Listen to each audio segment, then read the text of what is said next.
Mesdames et messieurs, bonsoir et bienvenue dans l'invité de la rédaction. Le Maroc, champion d'Afrique. Les Lions de l'Atlas ont remporté la Coupe d'Afrique féminine de futsal en gagnant 3-2 contre la Tanzanie grâce à un but de Jasmine Demraoui aux toutes dernières secondes de la rencontre. Les Lions de l'Atlas sont également qualifiés pour la première édition du mondial de futsal. C'est la consécration des efforts continus déployés par les joueuses marocaines. Montée en puissance du sport féminin au Maroc, c'est le sujet de l'invité de la rédaction ce soir. Yassine Yassioui, vous êtes notre invité ce soir. Vous êtes chercheur associé, secrétaire général à Neige Maroc. Bonsoir et merci d'être avec nous. Bonsoir, merci pour l'invitation. Merci de l'avoir accepté. Alors, on va parler de cette belle victoire à domicile des Lions de l'Atlas. Quelles sont les premières réactions ? Les premières réactions, c'est déjà l'histoire avec un grand H. Cette victoire permettra aux Lions de l'Atlas de rester dans la grande histoire du futsal africain, étant donné qu'elles seront à jamais les premières championnes d'Afrique de l'histoire, qui plus est à domicile, avec en plus un vrai salut populaire où l'ensemble des complexes de Rabat lors du tournoi du premier au dernier match était plein. Pour les matchs du Maroc, c'est un véritable plaisir de voir cette osmose entre la population et puis également cette brillante équipe féminine qui a vraiment monté en régime en fait sur le plan sportif tout au long de la compétition. Son apogée était véritablement la demi-finale contre l'Angola avec une écrasante victoire 5-1. Et puis la finale avec un petit peu de stress, un petit peu de pression.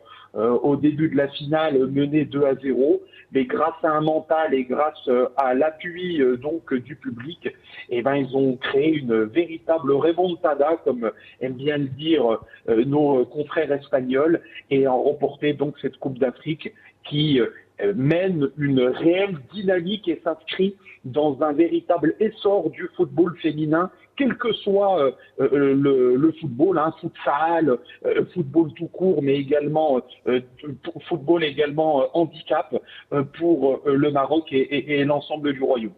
Une réelle dynamique aujourd'hui enclenchée. Donc les Lions de l'Atlas, première championne d'Afrique du futsal. On disait donc le but de la victoire a été vraiment marqué à quelques secondes de la fin du match. Qu'est-ce qui a fait que les Lions de l'Atlas ont pu garder le moral et rester forts mentalement et croire en la victoire jusqu'au bout ? Un véritable appui du public et puis également le fait qu'elles étaient sûres de leur capacité, sûres de leurs compétences.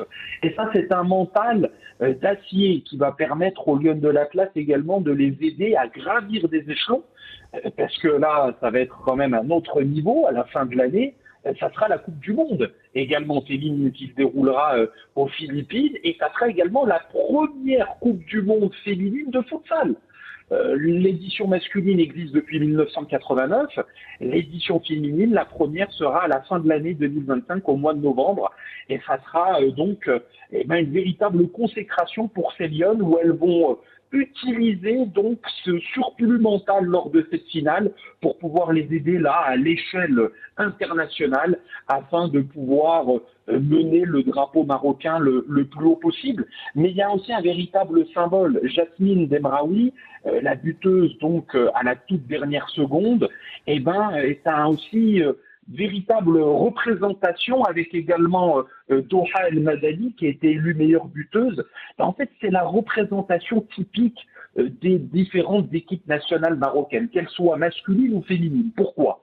Parce qu'en fait, la buteuse, donc Jasmine Demraoui, est native donc du Jura, symbole de la formation française de futsal, mais malgré son jeune âge, a toujours été dans la volonté de représenter le Maroc.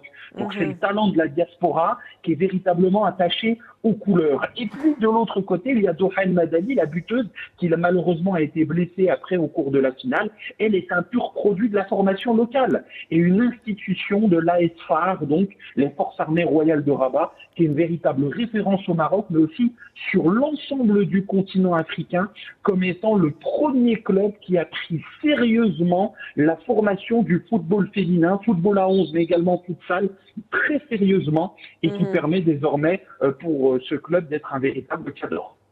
On retiendra que la diaspora est fortement attachée aux couleurs du Maroc. Les attentes et les ambitions sont grandes pour ce mondial à venir. Cette victoire, est-ce qu'on peut en parler aujourd'hui comme un symbole de la montée en puissance du sport féminin au Maroc et en Afrique également?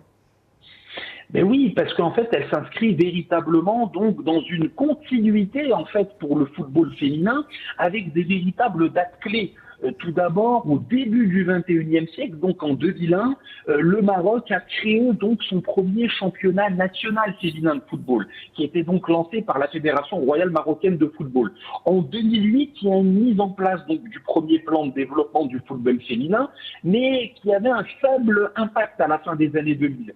Il a fallu attendre 2018 pour que la FIFA considère la Fédération royale marocaine de football comme une fédération à potentiel, et donc la Fédération royale marocaine de football a réussi à avoir un soutien donc technique de la FIFA pour la structuration du football féminin sur l'ensemble du territoire.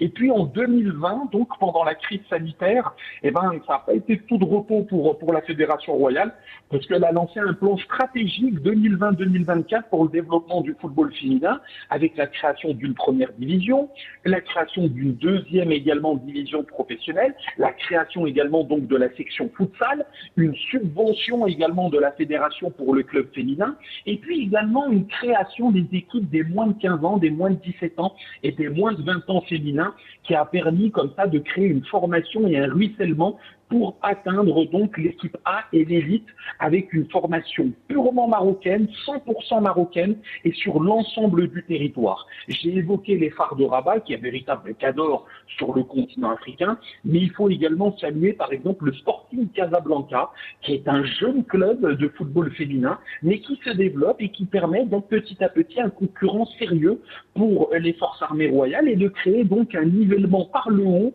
du championnat féminin marocain. Donc toutes ces décisions institutionnelles, toutes ces décisions politiques amènent en fait à cette victoire en futsal, amènent également à cette possibilité pour le Maroc d'arriver aussi finaliste de la dernière Coupe d'Afrique des Nations de football à 11. Elle va permettre également au Maroc d'accueillir la Coupe d'Afrique des Nations au mois de juillet et a permis également au Maroc d'être le premier pays africain, mais également le premier pays nord-africain, et le premier pays du monde arabe à se qualifier au mondial lors des huitièmes de finale, c'était en 2023. Donc tout cela est vraiment un travail de fond mené par la Fédération royale sous bien évidemment la vision de Sa Majesté le roi Mohamed VI, qui considère non pas que le football masculin, mais le football féminin aussi comme un véritable vecteur de développement pour le royaume et pour l'ensemble de la société.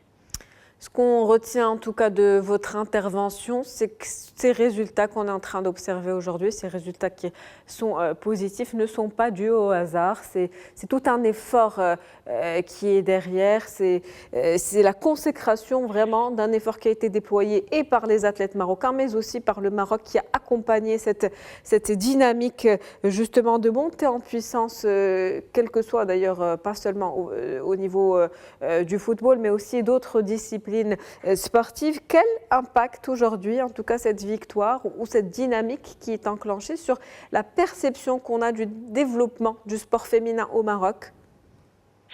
Ça va créer un véritable rêve marocain, mais au féminin. Et ça va permettre également donc à la jeunesse féminine marocaine, non plus uniquement de rêver, mais de voir que ces rêves peuvent véritablement devenir concrets sur le terrain avec une véritable transformation d'essais et donc des titres majeurs sur l'ensemble du continent, mais également à l'échelle internationale.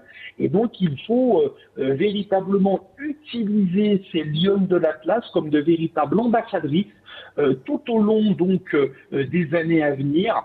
Et moi je militerai pour que par exemple le ministère de l'Éducation nationale et des Sports sport, puisse inviter l'ensemble de ces Lions de l'Atlas sur l'ensemble du territoire afin de faire des interventions en école primaire, en école secondaire, permettre de saluer également donc l'initiative aussi des associations à l'échelle locale qui permettrait donc d'avoir un salut de ces Lions de l'Atlas qui resteront à jamais dans l'histoire avec ce premier titre, et puis également continuer à dynamiser le sport à l'école. Parce que c'est par le sport aussi à l'école, par une pratique importante, par une pratique récurrente, qu'on va amener de nouvelles Lions de l'Atlas, et non pas que dans le football, non pas que dans le futsal, parce que le Maroc est véritablement un pays de sport depuis de nombreuses années, mais cela ne doit plus être périodique.